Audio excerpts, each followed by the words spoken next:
आज रमजान का आखिरी रोजा था और कल सुबह मिट्ठू तोता और रानी तोती ईद मनाने वाले थे। रानी तोती, आज आखिरी रोजा है। हम लोग रात को पहाड़ों पर चांद देखने जाएंगे। अगर चांद नजर आ गया तो फिर हम लोग कल ईद मनाएंगे। पर अगर आज चांद नजर ना आया तो फिर हम लोग क्या करेंगे? अरे पागल, अगर आज चांद नजर ना आया तो फिर हम लोग कल भी रोजा रखेंगे। क्या हुआ टूनी चिड़िया, तुम इतनी खुश क्यों लग रही हो? टुनटुन कबूतर, आज रमजान का आखिरी रोजा है और आज शाम को मिट्ठू तोता और रानी तोती पहाड़ों पर चांद देखने जाएंगे। तो ठीक है टूनी चिड़िया, वो लोग चांद देखने जा सकते हैं, मगर इसमें मैं क्या करूं? मगर कबूतर भाई, वो दोनों भी तो हमारी होली दिवाली में आए थे, तो हमें भी उनकी ईद में उनके साथ जाना चाहिए। अरे हाँ टूनी चिड़िया, ये बात तो मैं भूल ही गया था। चलो फिर हम लोग आज शाम को उनके साथ ही चांद देखने जाएंगे। उसी जंगल में एक शैतान कालू कौवा और कमली कव्वी भी रहते थे। उन दोनों से किसी भी पक्षी की खुशी नहीं देखी जाती थी। अरे कमली कवि, आज मिट्ठू तोता और रानी तोती पहाड़ों पर चांद देखने जाएंगे। अगर उन्हें चांद नजर आ गया तो वो लोग कल ईद की खुशियां मनाएंगे। ना बाबा ना, मुझसे तो किसी की खुशियां नहीं देखी जाती। हमें किसी तरह उन्हें चांद देखने से रोकना ही होगा। सुनो कमली कवि, आज रात जब चांद निकलेगा तो हम उन लोगों के चांद देखने से पहले ही चांद को गायब कर देंगे। मगर कालू कव्वे, हम इतने बड़े चांद को कैसे गायब करेंगे? मैं एक नकली बादल बनाऊंगा और शाम होते ही वो बादल जाकर चांद के आगे रख दूंगा। इस तरह उन्हें चांद नजर ही नहीं आएगा, तो ना रहेगा चांद और ना वो लोग मनाएंगे ईद। अरे वाह कालू कव्वे, क्या सोचा है आपने? इस तरह तो हम उन्हें खुशियां मनाने से रोक देंगे। जल्दी चलो, रात होने वाली है। थोड़ी देर बाद रात हो जाती है और सब पक्षी पहाड़ पर आ जाते हैं ताकि वो लोग ईद का चांद देख सकें। मगर उधर कालू कौवा और रानी कव्वी भी नकली बादल लेकर चांद के आगे आ जाते हैं। अरे देखो बेचारे पक्षियों को, कैसे चांद देखने के लिए तड़प रहे हैं, मगर उन्हें क्या पता कि आज उन्हें चांद नजर नहीं आ सकता। लो भला, उन्हें चांद कैसे नजर आएगा? हमने चांद पर अंधेरा जो कर दिया है। टूनी चिड़िया, आसमान तो बहुत साफ है, मगर सिर्फ वो थोड़ी सी जगह पर बादल नजर आ रहे हैं। ऐसा तो पहले कभी नहीं देखा। अगर बादल होते तो सारे आसमान पर होते। हाँ मिठू भैया, मुझे भी कुछ गड़बड़ लगती है। आप लोग यहीं रुकें, मैं अपने घर से टेलीस्कोप लेकर आती हूँ। उस टेलीस्कोप से बहुत दूर तक देखा जा सकता है। तभी टूनी चिड़िया वहाँ से चली जाती है और अपने घर से टेलीस्कोप लेकर आ जाती है। जैसे ही उसने टेलीस्कोप में से देखा तो उसे बादल के पीछे कालू कौवा और कमली कव्वी नजर आए। क्या हुआ टूनी बहन, क्या आपको कुछ नजर आया? अच्छा, तो ये बात है। उन बादलों के पीछे कालू कौवा और कमली कव्वी छुपे हुए हैं। चलो कबूतर मियाँ, हम लोग अभी जाकर उनको सबक सिखाते हैं।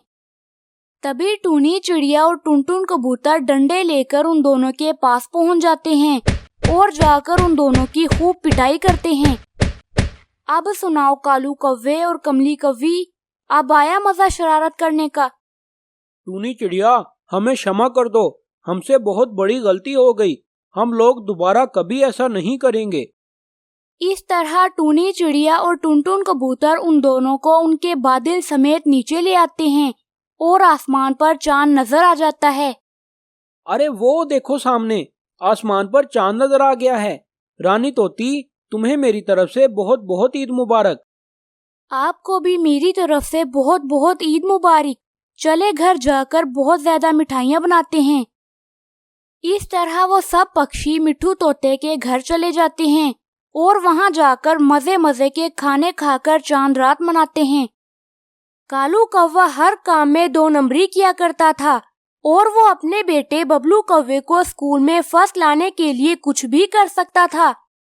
बबलू बेटा, इस बार तुम्हारी क्लास में फर्स्ट पोजीशन आनी चाहिए और तुमने टूनी चिड़िया के बेटे मानू चिड़े को पीछे छोड़ना है, वरना मैं तुम्हें बहुत मारूंगी। अरे रानी, तुम चिंता क्यों करती हो? अभी बबलू का बाप जिंदा है। बबलू चाहे पढ़ाई करे या ना करे, फर्स्ट पोजीशन पर ही आएगा। मामा मामा, मैंने ब्रेकफास्ट कर लिया है, अब मैं स्कूल जा रहा हूँ। पर तुमने ये खिलौना क्यों पकड़ रखा है? तुम स्कूल में पढ़ने जा रहे हो या खेलने? मामा, मैं स्कूल में पढ़ने ही जा रहा हूँ। ये खिलौना तो मैंने अपने दोस्तों को दिखाने के लिए रखा है।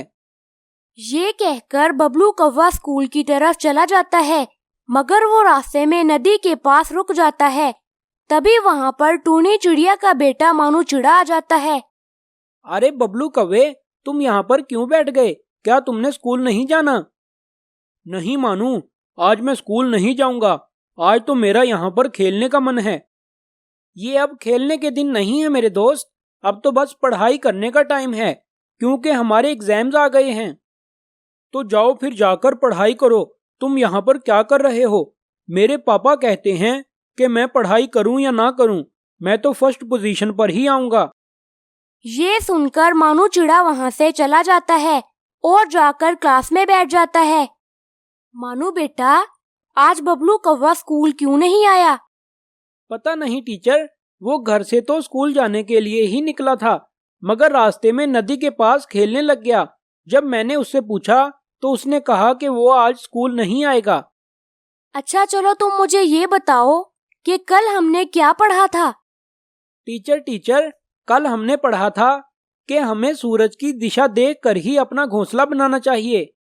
शाबाश मानू बेटा, तुम्हें कल वाला सबक बहुत अच्छे से याद है। पापा, अब मैं क्या करूं? मेरे तो एग्जाम सर पर आ गए हैं और मुझे तो कुछ भी नहीं आता। अरे बबलू मेरे बच्चे, तुम चिंता क्यों करते हो? तुम बस जाकर एग्जाम में बैठ जाओ, बाकी सब मैं खुद देख लूंगा।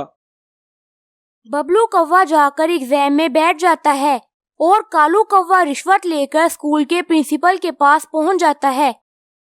अच्छा, तो तुम्हारे बेटे को फर्स्ट लाना है। ठीक है कालू कौवे, तुम्हारा काम हो जाएगा। प्रिंसिपल सर, आपका बहुत बहुत धन्यवाद। मैं आपका ये एहसान कभी नहीं भूलूंगा। बस आप मेरे बेटे को फर्स्ट पोजीशन पर ले आइए। अरे कालू कौवे, तुम्हारा काम हो जाएगा। बस तुम्हारी तरफ मिठाई रह गई है, वो भी आते जाते दे जाना। क्यों नहीं सर, मैं आपके घर पूरी मिठाई भिजवा दूंगा। कुछ दिनों बाद रिजल्ट अनाउंस करने का दिन आ जाता है। इस बार हमारे स्कूल में फर्स्ट पोजीशन हासिल की है बबलू कौवे ने। यस, मुझे पता था कि इस बार मैं ही फर्स्ट आऊंगा। अरे ये कैसे फर्स्ट आ गया? ये तो सारा साल पढ़ाई नहीं करता और खेलता ही रहता है। जरूर कुछ ना कुछ तो गड़बड़ है। क्या हुआ बेटा, तुम इतने परेशान क्यों लग रहे हो? मामा, बबलू कौवे ने सारा साल नहीं पढ़ा, तो फिर वो पहले नंबर पर कैसे आ गया? मुझे लगता है कि उसके पापा ने प्रिंसिपल सर को रिश्वत दी है। कोई बात नहीं बेटा, तुम चिंता क्यों करते हो? कालू कौवे को उसके बुरे कर्मों का फल जरूर मिलेगा। तुम बस सब्र करो। कुछ दिनों बाद मानू चिड़ा और बबलू कौवा अपने अपने डॉक्यूमेंट्स लेकर जॉब के लिए अप्लाई करने जाते हैं। तो मानू चिड़े को जॉब मिल जाती है और बबलू कौवे को जॉब नहीं मिलती। कालू जी, क्या फायदा इतनी ज्यादा रिश्वत देने का और अपने बेटे को फर्स्ट लाने का, जब हमारे बेटे को जॉब ही नहीं मिली। वो देखो टूनी चिड़िया के बेटे को, उसको तो जॉब भी मिल गई है।